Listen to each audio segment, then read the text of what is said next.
आणि छान मस्तपैकी फ्राईड राईस मसाला करायचा होता, भात करायचा होता.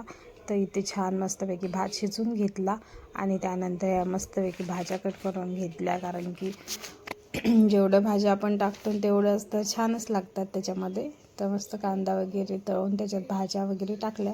पण आज झालं असं की आम्हाला फ्राईड राईस मसाला भात करायचा होता, राईस करायचा होता, पण त्याच्यासाठी फ्राईड राईस मसालाच नव्हता.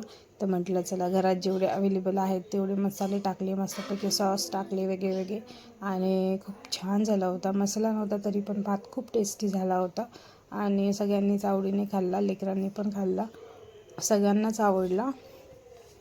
आपला भात वगैरे शिल्लक राहिला ना तर असा भात नाही का मी नेहमीच करत असते, कारण की लेकरांना भात खूप आवडतो. त्याच्यामुळे मग मस्तपैकी फ्राईड राईस मसाला टाकला, भाज्या टाकल्या, तर भात खूप छान होतो, टेस्टी होतो, सगळ्यांना आवडतो. तर हे बघा मस्तपैकी भात वगैरे झाला आणि लगेच उन्नतीला म्हटलं तू घे. तर उन्नतीचं ताट मस्तपैकी रेडी आहे. तिला कच्ची कोबी आवडती, कधी कधी ती खाती पण. आणि पावसाने तर विचारूच नका. हे बघा पूर्ण रूममध्ये हॉलमध्ये कपडेच कपडे, पावसामुळे कपडे काय वाळायचं नावच घेत नाही आहेत. तर तुमच्या इकडे कुठे कुठे पाऊस आहे नक्की कमेंट करून सांगा.